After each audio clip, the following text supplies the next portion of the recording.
Baada ya mengi ambayo yalikuwa yanaendelea, habari nyingi mbalimbali, taarifa kwa umma zikiwa zinaendelea kwenye mitandao ya kijamii, huku ni Yanga na TFF, Yanga na bodi ya ligi, lakini pia Simba na mamlaka zenyewe pamoja na mchezo wa dabi.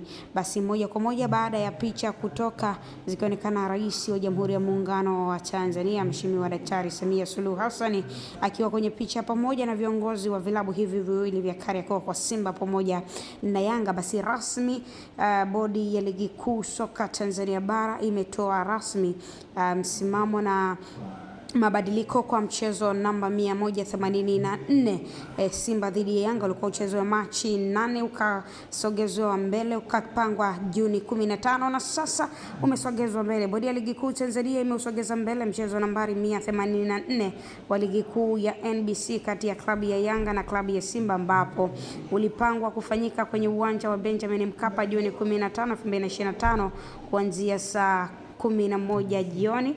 Mchezo huo sasa utafanyika Juni 25 kwenye uwanja wa Benjamin William Mkapa kuanzia saa 11 jioni. Bodi inatakia maandalizi mema klabu ya Yanga na Simba kuelekea katika mchezo huo. Imetolewa na idara ya habari na mawasiliano bodi ya ligi kuu Tanzania TPLB Juni 13, 2025. Hivyo mchezo huo umesogezwa mbele na ni sasa rasmi hautafanyika tena tarehe 15 Juni kama ambavyo ulikuwa ufanyike awali kwenye uwanja wa Benjamin William Mkapa. Barua zimekuwa nyingi, mazonge yamekuwa mengi, lakini mwisho wa siku taarifa rasmi ni hii hapa kuhusiana na mchezo wa dabi ya Kariakoo, Simba dhidi ya Yanga.